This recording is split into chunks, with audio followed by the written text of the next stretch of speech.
कल की क्लास में हमने नया टॉपिक स्टार्ट किया था कंपनी लॉ का।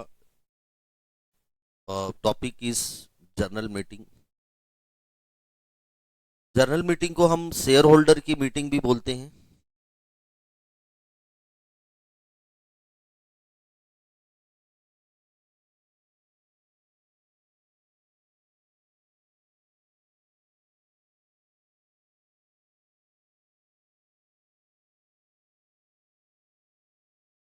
हर कंपनी को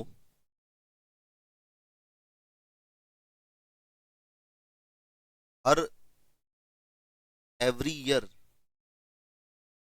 cell hold a meeting of share holder called the annual general meeting.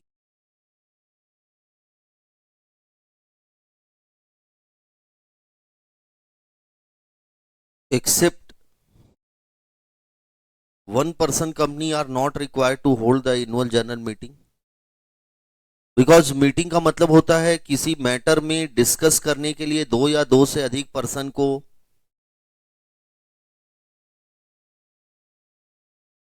और ओपीसी में केवल एक ही मेंबर होता है, इसलिए वहां पर मीटिंग रखना पॉसिबल ही नहीं है। इसलिए OPC are not required to hold the annual general meeting.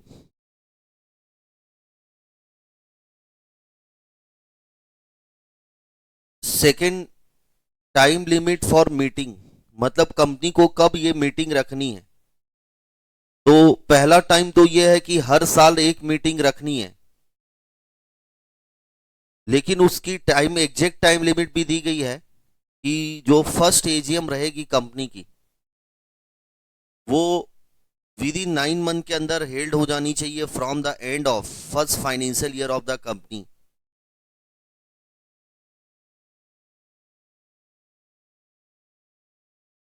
और उसके बाद जो नेक्स्ट एजीएम होगी, second third fourth subsequent AGM बोलेंगे उसे,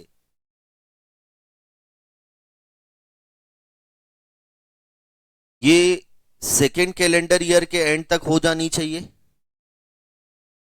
और gap between two AGM does not exceed 15 month, मतलब फर्स्ट एजीएम और सेकेंड एजीएम के बीच में गैप 15 मंथ से अधिक नहीं होना चाहिए। और must be held with in 6 month from the end of relevant, यानी सेकेंड फाइनेंशियल ईयर या थर्ड जो भी होगा, with in 6 month from the end of financial year ये मीटिंग हो जानी चाहिए। ये तीनों में से जो डेट अर्लियर होगी वो लास्ट डेट रहेगी एजीएम रखने की।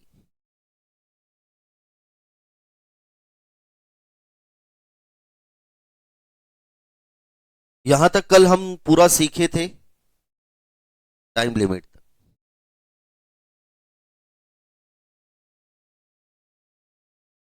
अब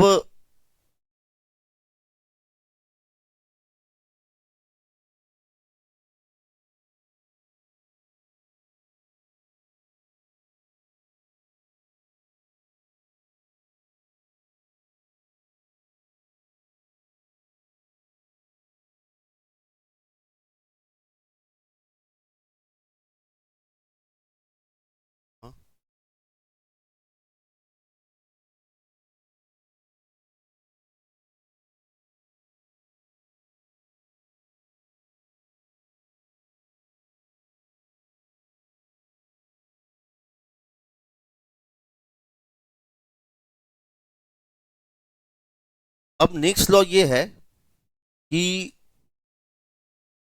मान लो कंपनी को अपनी सेकेंड एजीएम की लास्ट डेट थी 30 सितंबर 2025। ये लास्ट डेट थी, इस दिन तक कंपनी को एजीएम रखनी थी। लेकिन कुछ ऐसे सरकमस्टेंसेस आ गए जिसकी वजह से कंपनी ना इस डेट में नहीं रख पा रही। एग्जाम्पल, जैसे कि आज से 4 साल पहले 5 साल पहले इंडिया में कोविड आया था, तो कोविड की वजह से गवर्नमेंट ने पूरा आइसोलेशन कर दिया था, कोई भी लोग मिल नहीं सकते हैं। तो मीटिंग रखना कंपनी के लिए इम्प्रैक्टिकेबल हो गया है। एग्जाम्पल, कोविड आ गया मान लो। एग्जाम्पल, जिस एरिया में कंपनी मीटिंग रखने वाली है, मान लो रायपुर एरिया में, वहां पर दंगे फसाद हो रहे हैं, रायट हो रहा है ना, तो वहां पर बेटा कुल मिलाकर वहां की स्थिति सही नहीं चल रही है, वहां पर मीटिंग रखना पॉसिबल नहीं है। तो कंपनी इस ग्राउंड पर ये सब जो रीजन है, टाइम के लिए एक्सटेंशन के लिए एप्लीकेशन देगी रजिस्ट्रार को कि हमारी एजीएम की टाइम लिमिट को आप थोड़ा सा बढ़ा दीजिए। तो आप एक एप्लीकेशन दोगे, कंपनी एक एप्लीकेशन देगी आरओसी को, और उसमें रीजन बताएगी कि भैया ये रीजन है, इसकी वजह से हम मीटिंग नहीं रख पा रहे हैं। तो आरओसी को पावर है कि आरओसी ना टाइम को इतने महीने तक मैक्सिमम एक्सटेंशन और दे सकता है, यानी 3 महीने का एक्सटेंशन आपको और मिल सकता है। जैसे आपकी लास्ट ड्यू डेट थी 30 सितंबर, इस दिन तक एजीएम रखनी चाहिए थी, आप नहीं रख पा रहे हो, तो आरओसी आपको 3 महीने और एडिशनल अलाउ कर सकता है एजीएम रखने का, यानी कि लास्ट आपको 3 महीने मिलने के बाद, यानी कि 3 महीने और मिलेंगे, तो आपको 30/12 तक कंपलसरी है क्या रखनी पड़ेगी, बोलिए एजीएम। लेकिन बेटा ये स्पेशल केस है, मतलब कुछ आपको स्पेशल रीजन बताना पड़ेगा, जैसे कोविड हो गया, या वहां पर ऐसी स्थिति है कि मीटिंग रखना नहीं पॉसिबल है, दंगे फसाद हो रहे हैं।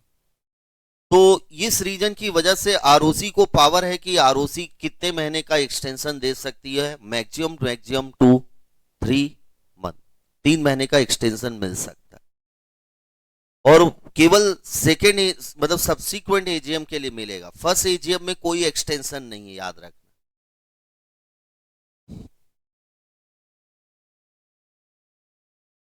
अब अपन आते हैं नेक्स्ट लॉ सीखते हैं एजीएम के बारे में।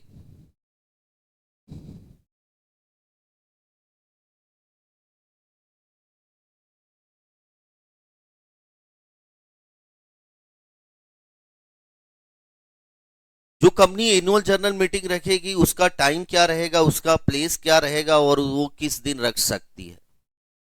Time, place and day of the annual general meeting. Law ये बोलता है कि एनुअल जनरल मीटिंग जो है वो टाइम के बारे में बोलता है कि ड्यूरिंग बिजनेस आवर में रखनी है आपको, और बिजनेस आवर डिफाइन किया गया 9 AM to 6 PM। इस बीच में आपको एजीएम का टाइम रखना है, स्टार्ट मतलब स्टार्ट हो जानी चाहिए मीटिंग। जैसे मैंने मीटिंग शाम को 5 बजे बुलाई तो वैलिड है, भले ही मीटिंग एंड 9 बजे रात को हो रही है, तो मीटिंग इस बीच में आपकी शेड्यूल टाइम होना चाहिए 9 से लेकर 6 के बीच, जिसको अपन कौन सा आवर बोलते हैं, बिजनेस आवर्स। दूसरा एजीएम ना बेटा इधर सामने समझते जाओ, लिखना बाद में, पहला रजिस्टर्ड ऑफिस में होनी चाहिए या उसी प्लेस या सिटी में, with in the same city और विलेज जहां पर कंपनी की रजिस्टर्ड ऑफिस सिचुएटेड है। तो मान लो मेरी रजिस्टर्ड ऑफिस एक्सेल टावर यहां पर है मान लीजिए, तो एजीएम एक्सेल ऑफिस में होनी चाहिए, या फिर मैं उस सिटी के अंदर कहीं भी रख लूं, मतलब रायपुर में कहीं भी मैं एजीएम रख सकता हूं। इसका मतलब एजीएम आपको कंपलसरी है रजिस्टर्ड ऑफिस में रखनी है या within the same city town where the registered office is situated. लेकिन इसका एक एक्सेप्शन है। एक्सेप्शन ये है, एक्सेप्शन का मतलब होता है बेटा जब भी लॉ में एक्सेप्शन वर्ड आता है इसका मतलब मेन रूल का ये ओवरराइड, मतलब मेन रूल को ये ओवरराइड कर रहा है, मेन रूल की जगह आप उसको डेविएट कर सकते हो। तो एक्सेप्शन ये है कि एक अनलिस्टेड कंपनी इंडिया में कहीं भी एजीएम रख सकती है विद इन इंडिया, लेकिन इसके लिए कंडीशन है कि कंपनी के ऑल द मेंबर एग्री होने चाहिए। मतलब कंपनी के जितने भी मेंबर हैं ना सभी लोग कंसेंट देंगे राइटिंग में कि भैया हमको कोई ऑब्जेक्शन नहीं है, अगर आप मीटिंग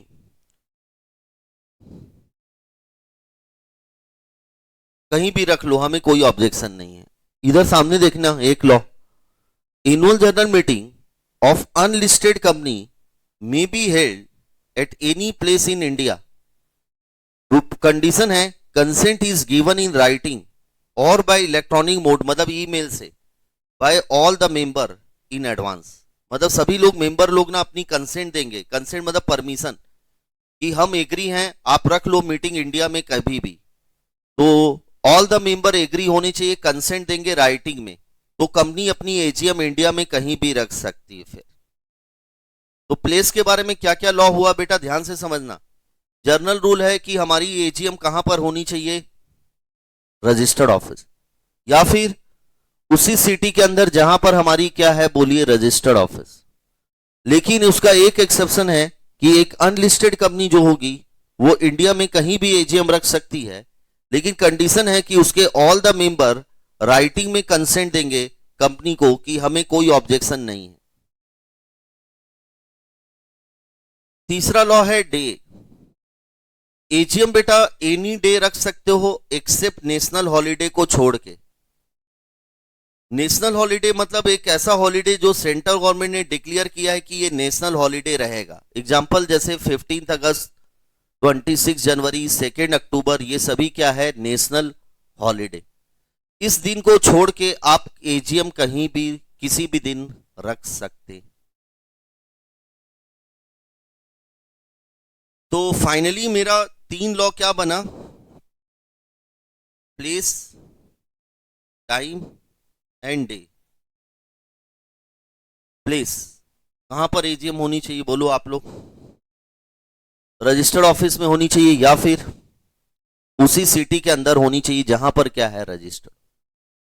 लेकिन उसका एक एक्सेप्शन है कि आप इंडिया में एजीएम कभी भी रख सकते हो। वो कंपनी कौन सी होनी चाहिए, बोलिए, अनलिस्ट, प्लस उसके ऑल मेंबर क्या होने चाहिए, कंसेंट देंगे राइटिंग में कि हमें कोई ऑब्जेक्शन नहीं।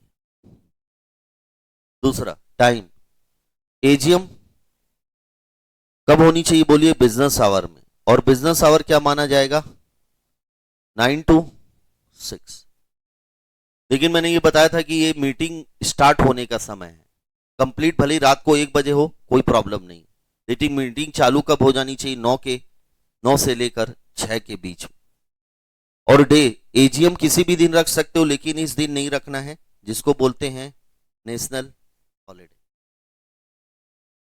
अब सुनिए इधर, इन सभी लॉ का एक एक्सेप्शन है कि सेंट्रल गवर्नमेंट आपको परमिट कर, अगर आप सेंट्रल गवर्नमेंट को अप्लाई करते हैं तो सेंट्रल गवर्नमेंट परमिट कर सकती है कि आप एजीएम कहीं भी रखो, कहीं भी, किसी भी समय रखो, और किसी भी दिन, इवन नेशनल हॉलिडे में भी रख सकते हो।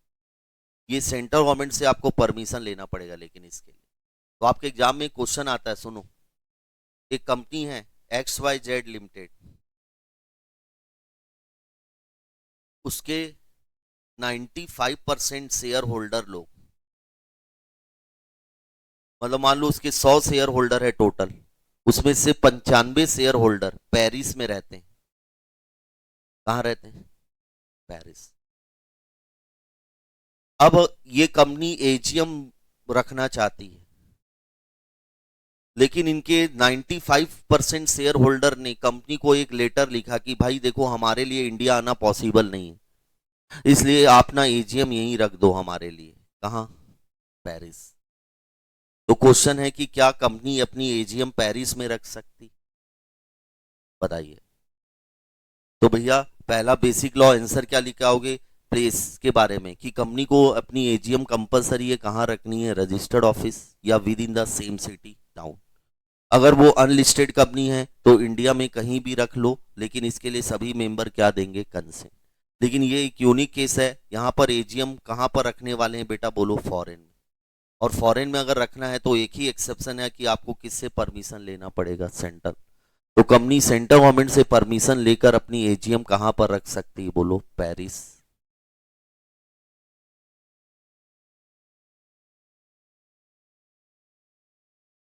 अब एजीएम में बिजनेस क्या होंगे, बिजनेस मतलब क्या मैटर डिस्कस होंगे, जिसको अपन बोलते हैं agenda.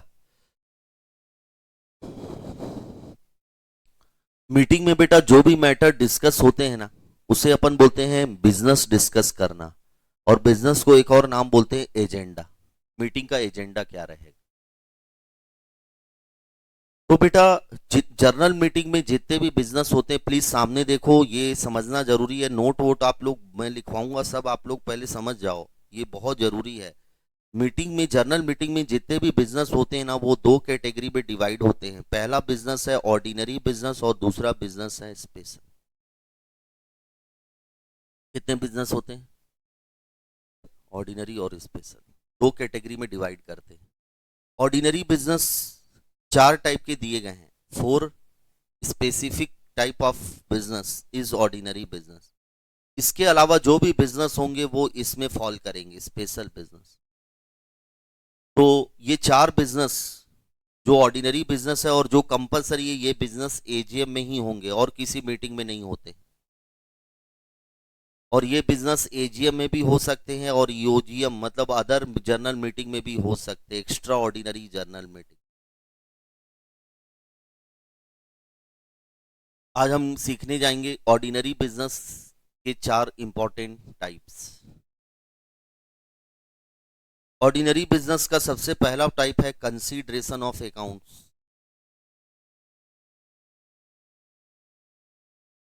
Financial statement, auditor report, board report. मतलब बेटा शेयर होल्डर ना कंपनी के साल भर के अकाउंट को देखेंगे, फाइनेंशियल स्टेटमेंट जो बना है, बैलेंस शीट, पीएल, ये देखेंगे। ऑडिटर ने जो रिपोर्ट दी होगी सीए ने कंपनी के अकाउंट्स पर, वो देखेंगे। और डायरेक्टर लोगों ने जो रिपोर्ट बनाई होगी उसको वो देखेंगे, उस पर उन लोग डिस्कशन करेंगे। इसमें कंपनी का साल भर का परफॉर्मेंस रहेगा बेटा, कि कंपनी ने कितना सेल किया, कितना प्रॉफिट कमाया, कंपनी को कितना नुकसान हुआ, कंपनी में कितना खर्चा हुआ। तो शेयर होल्डर ये पूरे फाइनेंशियल स्टेटमेंट, ऑडिटर रिपोर्ट, इसको ना रिव्यू करेंगे। अगर उन लोग एग्री हो जाते हैं तो इसके लिए रिजोल्यूशन पास कर देंगे कि हम लोग इस फाइनेंशियल स्टेटमेंट को एग्री, अप्रूव कर रहे हैं, अडॉप्ट कर रहे हैं। और रिजोल्यूशन पास कर दिया जाएगा। और रिजोल्यूशन वर्ड जब भी केवल लिखा रहता तो ऑर्डिनरी रिजोल्यूशन पास कर दिया जाएगा शेयर होल्डर के द्वारा। सेकंड बिजनेस होगा डिक्लेरेशन ऑफ डिविडेंड, मतलब प्रॉफिट डिस्ट्रीब्यूशन बेटा शेयर होल्डर के बीच में। डिविडेंड का मतलब होता है कि कंपनी जो प्रॉफिट कमाई है वो शेयर होल्डर को बांटना है कि नहीं बांटना है, इसका डिसीजन बेटा, तो उसको बोलते हैं डिक्लेरेशन ऑफ डिविडेंड। तीसरा है appointment of directors in place of those retiring. जो डायरेक्टर रिटायर हो रहे हैं उसके बदले में नए डायरेक्टर को अपॉइंट करना, या उन्हीं पुराने डायरेक्टर जो रिटायर हो रहे हैं उन्हीं को रीअपॉइंट करना। और fourth business is the appointment of auditor. Company का जो ऑडिटर जो अकाउंट्स की ऑडिट करेगा और उसकी रिमरेशन फिक्स करना। रिमरेशन मतलब उसकी फीस, ऑडिट फीस। तो कंपनी का ऑडिटर अपॉइंट करना, उसकी रिमरेशन फिक्स करना, ये चौथा बिजनेस रहेगा। ये चार ऑर्डिनरी बिजनेस है बेटा। शेयर होल्डर इसी सीक्वेंस में ये बिजनेस मीटिंग में डिस्कस करेंगे और उसको अप्रूव करेंगे या डिसअप्रूव, जो भी करना है। तो आपको इसी सीक्वेंस में याद रखना है ये चार बिजनेस।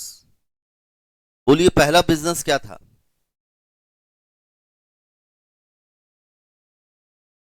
फाइनेंशियल स्टेटमेंट को देखना, अकाउंट्स को देखना, ऑडिटर रिपोर्ट, ये। दूसरा बिजनेस क्या था? डिविडेंड को क्या करना? डिक्लेयर करना। तीसरा बिजनेस क्या था? Appointment of directors. और चौथा बिजनेस था अपॉइंटमेंट ऑफ ऑडिटर और उसकी रिमरेशन फिक्स करना।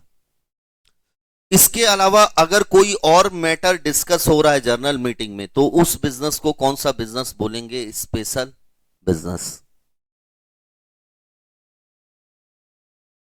तो कंपलसरी है बेटा, एजीएम में आपको इसी सीक्वेंस में बिजनेस शेयर होल्डर के सामने डिस्कस करना है और अप्रूव करवाना है उनसे, ये चार बिजनेस। तो याद रखना, पहला बिजनेस का नाम था consideration of accounts, financial statement, auditor report, board report. Second है डिक्लेरेशन ऑफ डिविडेंड। तीसरा appointment of director. And fourth one is the appointment of auditor and fixing of remuneration there, उसकी रिमरेशन फिक्स करना। इन चारों business के लिए, और मैंने आपको कल भी बताया था और फर्स्ट क्लास से बता रहा हूं कि मीटिंग में जो भी बिजनेस होंगे डिस्कस, उस बिजनेस को अप्रूव करने के लिए क्या पास किया जाएगा, बोलो रिजोल्यूशन। और रिजोल्यूशन मैंने आपको बताए थे दो टाइप के होते हैं, एक ऑर्डिनरी रिजोल्यूशन और दूसरा होता है स्पेशल रिजोल्यूशन। ऑर्डिनरी रिजोल्यूशन का मतलब होता है मेजोरिटी वोट फेवर में आने चाहिए, मोर देन 50%। और स्पेशल रिजोल्यूशन का मतलब होता है 75% वोट फेवर में होने चाहिए, मतलब vote in favour should be 3 times as against, 3 गुना होने चाहिए अगेंस्ट के। यानी अगेंस्ट में वोट अगर 15 है तो फेवर में वोट 45 होने चाहिए। और यहां पर ओआर के लिए अगर अगेंस्ट में 15 वोट है तो फेवर में कम से कम कितने वोट होने चाहिए, 16 वोट। तो ये चारों बिजनेस के लिए ऑर्डिनरी रिजोल्यूशन पास किया जाएगा। ये जो चारों बिजनेस है, चारों के लिए कौन सा रिजोल्यूशन पास होगा, बोलिए, ऑर्डिनरी। इसके अलावा जो भी बिजनेस डिस्कस होंगे उसे कौन सा बिजनेस बोला जाएगा इस पे। एग्जाम्पल, कंपनी ना एक नई फैक्ट्री लगाने का डिसीजन लेना चाहती है, फैक्ट्री बेटा बस्तर में। तो बेटा ये डिसीजन लेना है, अगर नई फैक्ट्री लगाने का शेयर होल्डर से अगर डिसीजन लेना है अप्रूव, तो इसे कौन सा बिजनेस माना जाएगा, बोलो, स्पेशल बिजनेस।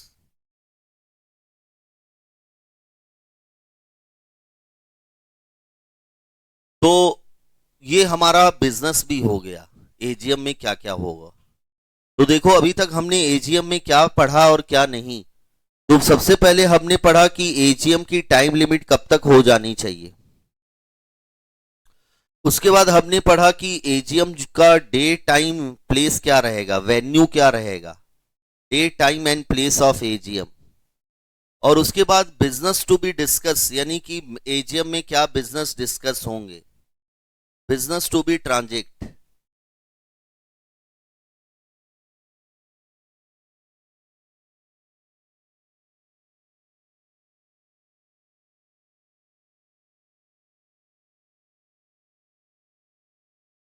बिजनेस को मैं दो कैटेगरी में डिवाइड कर दिया था, ऑर्डिनरी बिजनेस और स्पेशल बिजनेस। तो ये हो गया मेरा बेसिक लॉ खत्म एजीएम के बारे में। अब मैं आपको आगे इसके में ये सिखाने वाला हूं अब कि कॉन्सिक्वेंसेस क्या होगा अगर कंपनी एजीएम नहीं रख पाती है।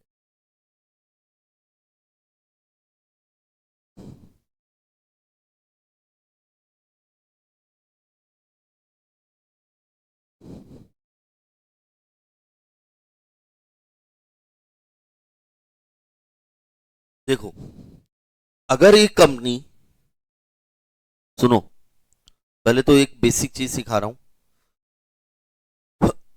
एजीएम किसकी मीटिंग होती है, कौन आता है इसमें, शेयर होल्डर आता है। अच्छा, ये मीटिंग कॉल कौन करेगा, बुलाएगा कौन, board of directors. Board of director बुलाएंगे, और बोर्ड ऑफ डायरेक्टर में कौन बैठे हैं अंदर, डायरेक्टर लोग। अब इनको लग रहा है कि भाई डायरेक्टर लोगों को कि अगर हम एजीएम बुलाएंगे तो शेयर होल्डर सबसे पहले ये बिजनेस डिस्कस करेंगे। पहला क्या, बोलिए, अकाउंट्स, बैलेंस शीट देखेंगे, और उसमें भयंकर टाइप का इस साल ये दिख रहा है क्या, तो शेयर होल्डर खुश होंगे कि दुख होंगे, दुखी होंगे, सैड हो जाएंगे, भैया हमारा पैसा नुकसान में चल रहा है। वो किससे पूछेंगे क्वेश्चन, बेटा बोलो, डायरेक्टर लोगों से। और डायरेक्टर लोगों के पास कोई आंसर नहीं है इसका कि क्यों लॉस हुआ। तो शेयर होल्डर क्या समझेंगे, बोलो क्या समझेंगे, आप लोग क्या समझोगे, आप शेयर होल्डर हो, आप यही समझोगे कि मैनेजमेंट की नेग्लिजेंसी की वजह से कंपनी में क्या हुआ है, बोलो, लॉस। और एजीएम का तीसरा बिजनेस क्या है, बोलो,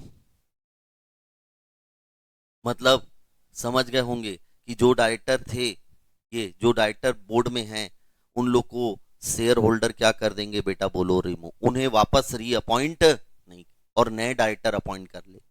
तो इनको डर लग रहा है बेटा कि अगर हम लोग मीटिंग बुलाए ना तो हमारी ऑफिस जाने वाली है।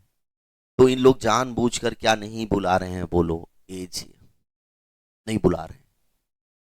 अब नहीं बुलाओगे तो लॉ में आपको दो कॉन्सिक्वेंस होंगे, एक तो उन पर क्या लगेगी, बोलो, पेनल्टी। और दूसरा ये होगा कि एजीएम नहीं बुलाने से किसको नुकसान हो रहा है, बोर्ड को कि शेयर होल्डर को? शेयर होल्डर को। तो बेटा कोई भी शेयर होल्डर, कोई भी शेयर होल्डर, एक दो तीन चार जितने भी शेयर, कोई भी, वो ना कंपनी एक्ट में एक कोर्ट रहेगी जिसका नाम रहेगा एनसीएलटी, जिसको शॉर्ट में बोलते हैं ट्रिब्यूनल। बोलो क्या बोलते हैं? ट्रिब्यूनल। इसके पास इन लोग कंप्लेन करेंगे कि भैया ये कंपनी के मैनेजमेंट वाले मीटिंग नहीं बुला रहे हैं, आप हमारी मदद करिए। एनसीएलटी देखेगी वाकई में ये लोग सही बोल रहे हैं, तो एनसीएलटी ना कंपनी के मैनेजमेंट को तुरंत ऑर्डर देगी कि तुरंत आप ना क्या बुलाओ, बोलो मीटिंग, मीटिंग बुलाओ। और अब इनको मजबूरी में क्या बुलानी पड़ेगी? बोलो मीटिंग। अब ये मना कर नहीं सकते। तो दो कॉन्सिक्वेंस होगा, एक तो क्या लग जाएगी? बोलो पेनल्टी, और दूसरा कोई भी मेंबर किसके पास अप्रोच कर सकता है? बोलो। तो आइए देखते हैं, पनिशमेंट सीखते हैं, है ना, याद रखना है, बहुत इंपॉर्टेंट पनिशमेंट। आप लोग बोलते जाइएगा। If any default is made in holding A meeting of company in accordance with, कौन सा सेक्शन आ गया? और 96 जैसे ही बोलूं तुरंत बोलना AGM. The company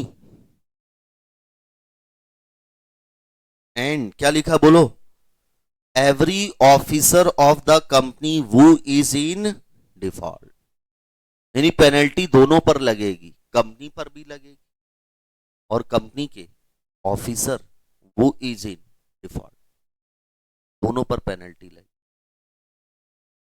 cell be punishable with fine which may extend, सुनना ध्यान से सीखना है अब आपको, क्या वर्ड लिखा है? बोलो,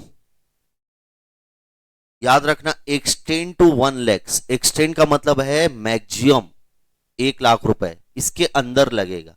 मतलब 50,000 भी लग सकता है, 40,000 भी लग सकता है, 80,000 भी लग सकता है, बट मैक्सिमम कितना लगेगा? 1 lakh. And in case of continuing default, मतलब डिफॉल्ट अभी भी चल रहा है, फर्दर फाइन यानी एडिशनल फाइन लगेगा। ये भी मे एक्सटेंड टू मैक्सिमम कितना रुपए? बोलो, for during which default is continue. इसका मतलब मैक्सिमम फाइन कितना लग सकता है? 1 लाख रुपए लगेगा प्लस 5,000 रुपए per day during the default is continue. ये पेनल्टी दोनों पर लगेगी, कंपनी पर भी और ऑफिसर इन डिफॉल्ट। अच्छा, अगर किसी सेक्शन, बहुत सारे सेक्शन आएंगे, एक्सटेंड की जगह यहां पर लिखेगा, सीधा लिखा रहेगा ऑफ रुपीज, ऑफ रुपीज लगा ना तो कुछ कम ज्यादा नहीं, सीधा कितनी पेनल्टी लगेगी? 1 लाख। यहां पर क्या लिख दिया है? एक्सटेंड टू, मतलब मैक्सिमम है ये, इसके अंदर लगेगा, इससे ज्यादा नहीं। तो बोलो पनिशमेंट कितनी होगी? कितनी होगी? 2, मतलब 2 क्या? पनिशमेंट लगेगी 1 लाख रुपए प्लस 5,000 रुपए per day during the default is continue. ये पहला कॉन्सिक्वेंस। दूसरा consequence, heading, default in holding the annual journal meeting. If any default is made in holding the, बोलो कौन से सेक्शन में? द ट्रिब्यूनल में। अब देखो सुनो, लीगल लैंग्वेज है, इससे घबराना मत, लोग इससे डरते हैं इस वर्ड से। क्या लिखा है? दिस एक्ट और आर्टिकल्स ऑफ द कंपनी। बस ये सेंटेंस को पहले सीखना है, क्योंकि लॉ में आपको ये वर्ड कई जगह मिलेगा। बोलो ये वर्ड क्या लिखा है?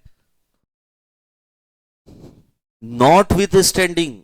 आपको एग्जाम में नहीं लिखना है ये वर्ड, बट आप लॉ कई बार पढ़ोगे तो आपको ये वर्ड सामने आएगा, तो मीनिंग समझ में आनी चाहिए।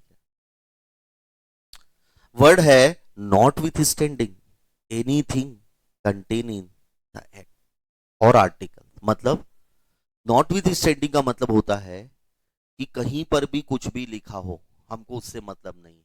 मतलब इस एक्ट में कहीं दूसरे सेक्शन में कुछ भी लिखा हो, आर्टिकल में कुछ भी लिखा हो उससे मतलब नहीं है। ये सेक्शन यहाँ ये जो लॉ है ये पूरे एक्ट को और आर्टिकल को ओवरराइड करेगा, यानी ये जो लॉ है वो ना प्रीवेल करेगा बाकी दूसरे लॉ पर। ठीक, तो आपको एग्जाम में ये वर्ड लिखने की जरूरत नहीं, बस सीधा स्टार्ट करोगे द ट्रिब्यूनल में, यहां से फिर ऑन द, बोलो ऑन द एप्लीकेशन ऑफ, किसने एप्लीकेशन दिया ट्रिब्यूनल के बाद, बोलो any member of the company. Tribunal के पास कौन गए, बोलो एनी मेंबर ऑफ।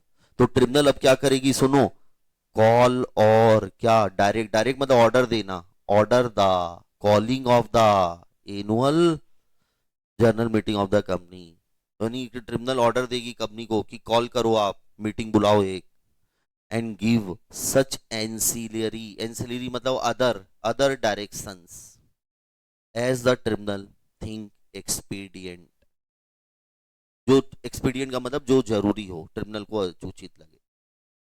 और नेक्स्ट वाली लाइन अभी समझ में नहीं आएगी बेटा, ये दो लाइन ना को समझाता हूं, सुनो पहले। देखो आप लोग को मैं कल से सिखा रहा हूं मीटिंग का मतलब क्या होता है, जल्दी से बताओ व्हाट इज द मीटिंग। अगर आपसे कोई पूछे कि मीटिंग क्या होती है तो क्या बोलोगे? मीटिंग का मतलब कि दो या दो से अधिक लोग मिलकर किसी मैटर में क्या करने के लिए आते हैं, डिस्कस, यानी कि मीटिंग में कम से कम कितने लोगों का होना जरूरी है, दो, कम से कम दो के बिना कभी क्या नहीं हो सकती मीटिंग, नहीं हो सकती। तो कंपनी लॉ में प्रोविजन है बेटा कि मीटिंग रखना है ना,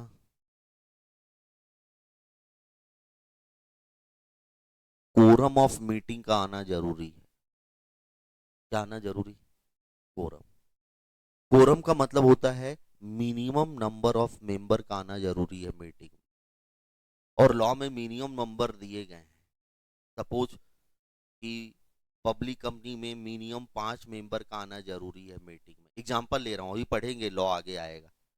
5 मेंबर, जब तक 5 मेंबर नहीं आएंगे ना तब तक मीटिंग चालू नहीं होगी।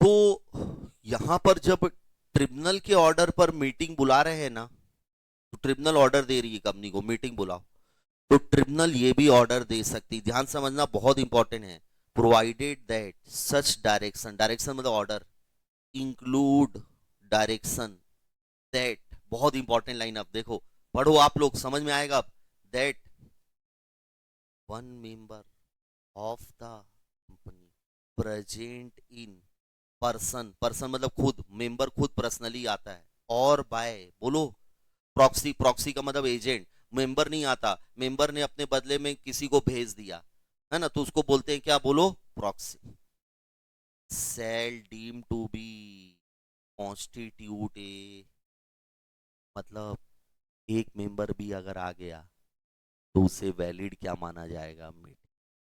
अभी मैंने पूरा सिखाया कि मीटिंग कब वैलिड मानी जाएगी, पब्लिक कंपनी में जब मिनिमम कितने मेंबर आएंगे, बोलो 5।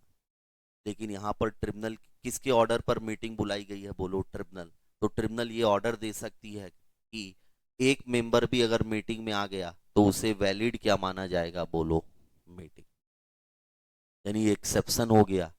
आप कभी भी किसी को सिखाओगे कि मीटिंग में कितने लोगों को आना जरूरी है तो बोलोगे कम से कम कितने लोगों को, दो, लेकिन एक ऐसा केस है जिसमें एक मेंबर भी अगर मीटिंग में आ गया तो वो मीटिंग क्या मानी जाएगी, वैलिड मीटिंग। और वो कौन सा केस है याद रखना, अगर मीटिंग किसके ऑर्डर पर बुलाई जा रही है, बोलो ट्रिब्यूनल, तो ट्रिब्यूनल ऑर्डर देगी, देखो यहां लिखा है डायरेक्शन इंक्लूड, मतलब ट्रिब्यूनल ऑर्डर में लिखेगी कि अगर उस मीटिंग में एक मेंबर भी आ गया ना तो उसे shall deem to be constitute क्या माना जाएगा, बोलो मीटिंग। तो आपके एग्जाम में अगर क्वेश्चन आ जाए, ये क्वेश्चन आया हुआ है कि क्या एक मेंबर को भी कोरम में काउंट, मतलब मीटिंग वैलिड होती है क्या एक मेंबर के आने से, आंसर लिखोगे जनरली नहीं होती, लेकिन फिर लिखोगे एक केस में होगी, अगर मीटिंग किसके ऑर्डर पर बुलाई जा रही है, ट्रिब्यूनल, तो ट्रिब्यूनल ये भी ऑर्डर दे सकती है कि एक मेंबर भी अगर मीटिंग में आ गया तो उसे वैलिड क्या माना जाएगा, बोलो मीटिंग माना जाए। तो ये मेरा खत्म हो गया बेटा। अगर आपको बोला कि अगर कंपनी एजीएम नहीं बुला रही है तो दो कॉन्सिक्वेंस होंगे। पहला कॉन्सिक्वेंस कि कंपनी और ऑफिसर पर क्या लग जाएगी, बोलो पहले। और दूसरा, कोई भी मेंबर किसको अप्रोच कर सकता है, बोलिए बेटा, ट्रिब्यूनल। ट्रिब्यूनल। और ट्रिब्यूनल कंपनी को क्या देगी, बोलिए, ऑर्डर। किस चीज का ऑर्डर, मीटिंग बुलाने का। और उस ऑर्डर में ये भी लिख सकती है कि उस मीटिंग में अगर एक मेंबर भी आ गया तो उसे वैलिड क्या माना जाएगा, बोलो, मीटिंग माना जाएगा।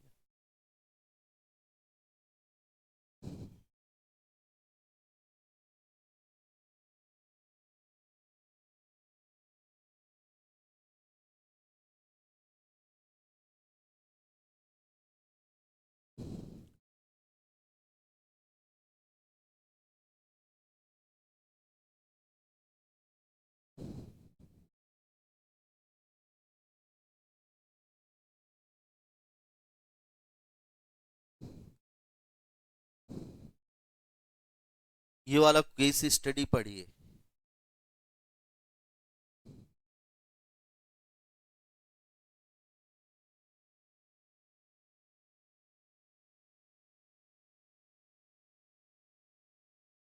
रेडी टेक्नो कार्ट एक कंपनी है।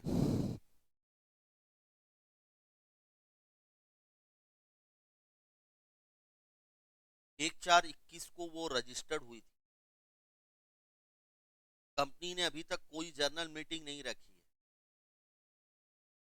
Explain the time for holding of first AGM and power of registrar to grant the extension of first annual. बताइए, पढ़ा हुआ ये आंसर आपसे बनना चाहिए।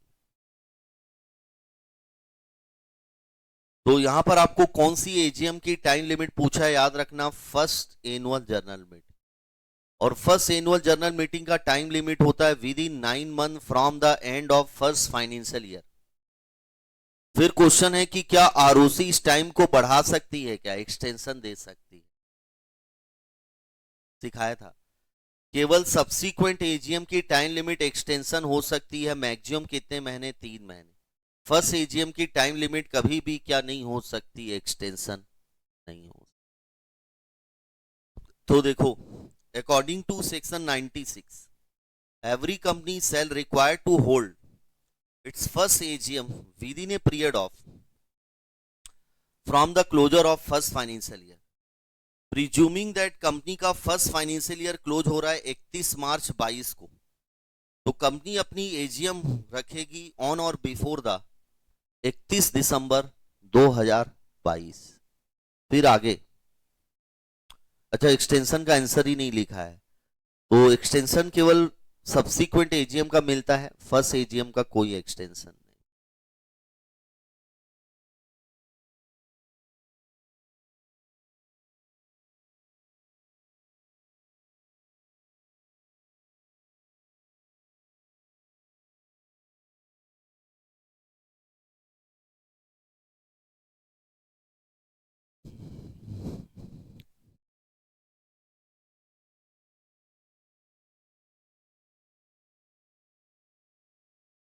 तो एजीएम का ना लगभग हमारा 99% लॉ खत्म हो चुका है। क्या क्या सीखे एक बार फिर से खत्म करते हैं, फिर आगे बढ़ते हैं दूसरे लॉ में। एजीएम का सेक्शन हमेशा याद रखना क्योंकि इसका रेफरेंस बहुत सारे लॉ में आएगा, याद रखना। 96। अब मैं शॉर्ट में आपको बोल रहा हूं, एजीएम हर कंपनी को रखना है, लेकिन एक कंपनी को छोड़ के याद रखना जिसका नाम है टाइम। फर्स्ट एजीएम कब तक रखना है, तो first AGM with in 9 month के अंदर from the end of first financial year. और उसके बाद सब्सीक्वेंट एजीएम कब रखना है, तो उसके लिए 3 टाइम लिमिट याद रखना। कैलेंडर ईयर के एंड तक हो जानी चाहिए, यानी 31 दिसंबर। दूसरा, 2 एजीएम के बीच में जो गैप है वो 15 मंथ से अधिक का नहीं होना चाहिए। और तीसरा, फाइनेंशियल ईयर एंड होने के 6 महीने के अंदर क्या हो जानी चाहिए, एजीएम।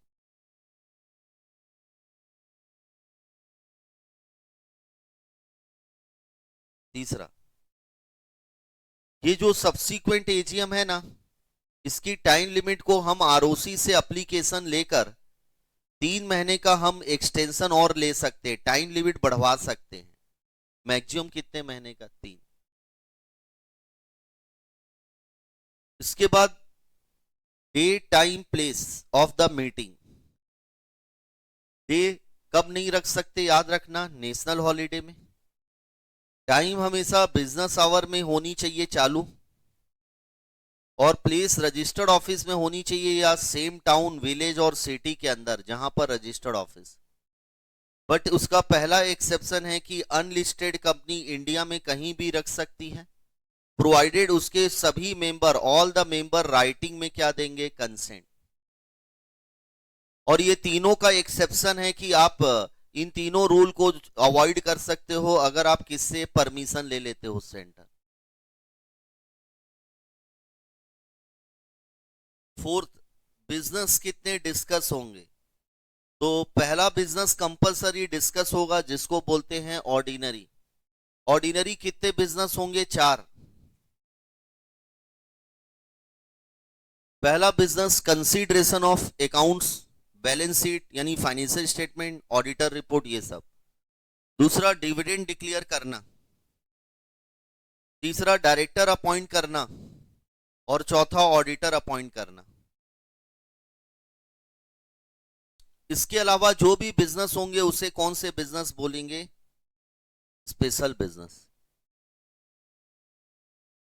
और जो भी बिजनेस होंगे उसके लिए जर्नल मीटिंग में क्या पास किया जाएगा? बोलो, रिजोल्यूशन। और लास्ट कॉन्सिक्वेंस, अगर कंपनी डिफॉल्ट करती है, एजीएम नहीं रखती है, पहला कॉन्सिक्वेंस ऑफिसर और कंपनी पर क्या लग जाएगी? बोलो, पेनल्टी। कितनी लगेगी penalty? Up to 1 lakh plus up to 5,000 per day. और दूसरा कॉन्सिक्वेंस, कोई भी मेंबर एप्लीकेशन दे सकता है एनसीएलटी ट्रिब्यूनल, और एनसीएलटी कंपनी को ऑर्डर देगी कि आप कॉल करो मीटिंग ऑफ शेयर होल्डर। और उस मीटिंग में बहुत इंपॉर्टेंट है कि ट्रिब्यूनल ये भी ऑर्डर दे सकती है कि एक मेंबर भी अगर मीटिंग में आ गया ना तो उसे क्या मान लिया जाएगा? वैलिड। तो इतनी बातें आपको याद रखनी है बेटा एजीएम।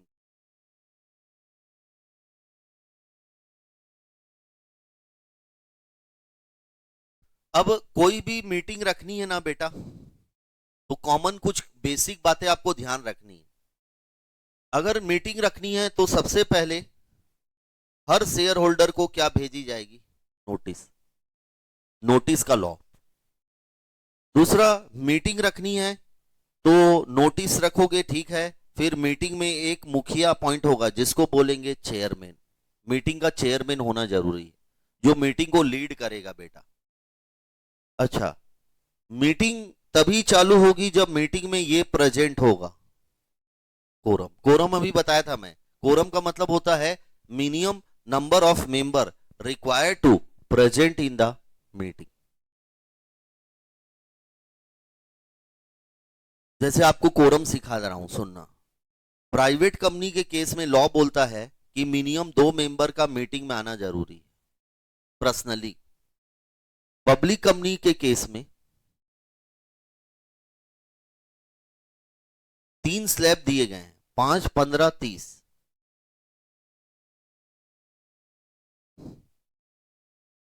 मतलब स्लैब वाइज है, 5 मेंबर, 15 मेंबर, 30 मेंबर।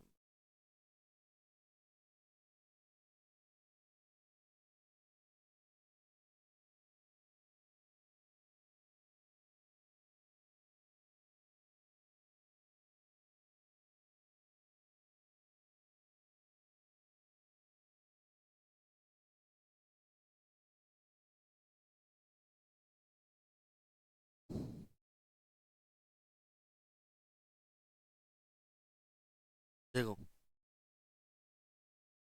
अगर कंपनी में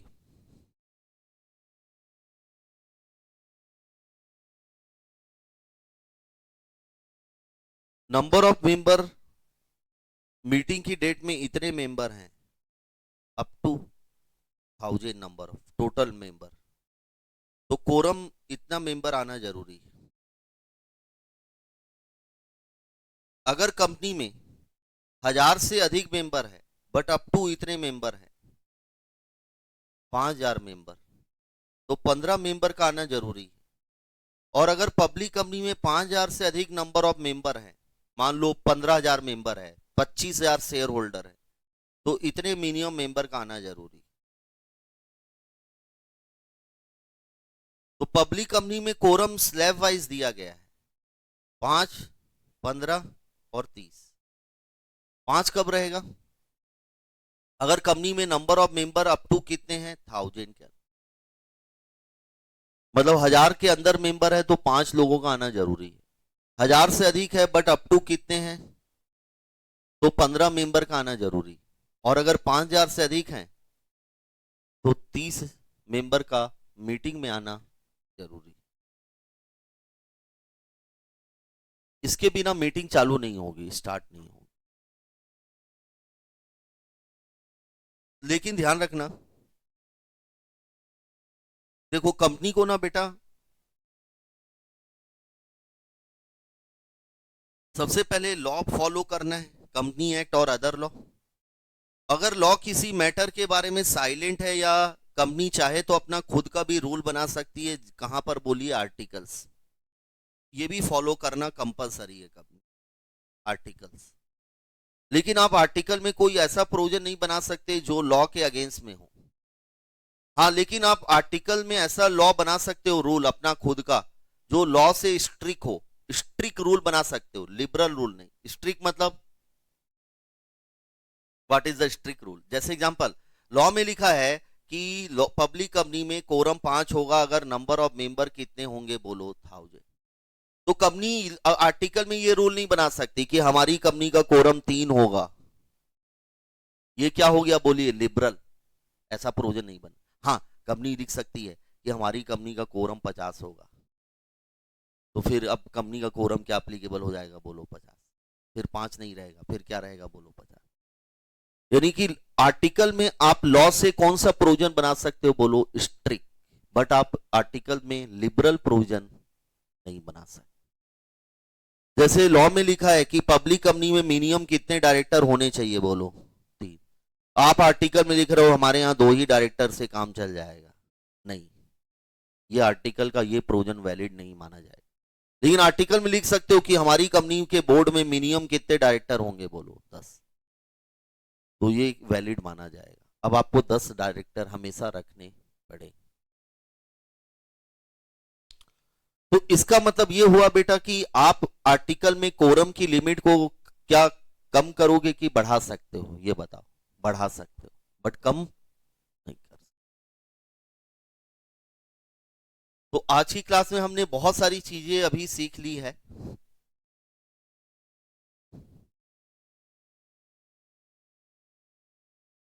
तो मीटिंग में नोटिस सबसे पहले चेयरमैन कोरम का प्रेजेंट होगा, और एक बार कोरम प्रेजेंट हो गया तो आप बिजनेस ट्रांजेक्ट होंगे, बिजनेस डिस्कस। और बिजनेस मैंने आपको बता दिया है 2 टाइप के होते हैं, एक ऑर्डिनरी बिजनेस और एक स्पेशल। और फिर हर बिजनेस के लिए अलग अलग क्या पास किया जाएगा, बोलो रिजोल्यूशन। रिजोल्यूशन।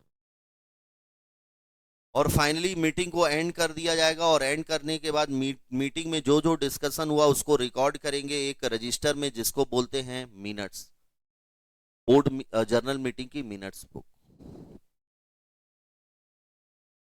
तो आगे की क्लास में अब अपन ये सब डिटेल लॉ करने वाले हैं। ये सब कम से कम 5-5 पेज के लॉ मिलेंगे। नोटिस का लॉ, चेयरमैन का लॉ, कोरम का लॉ, है ना। अच्छा, मेंबर खुद नहीं जा पा रहा है मीटिंग में तो उसके बदले में मेंबर किसको भेज सकता है, प्रॉक्सी। तो ये सब लॉ अब अपन आगे करेंगे।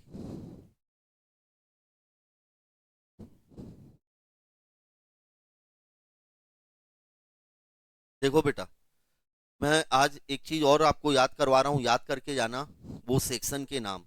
अभी मैंने आपको एक सेक्शन तो याद हो गया होगा, वो है सेक्शन 96।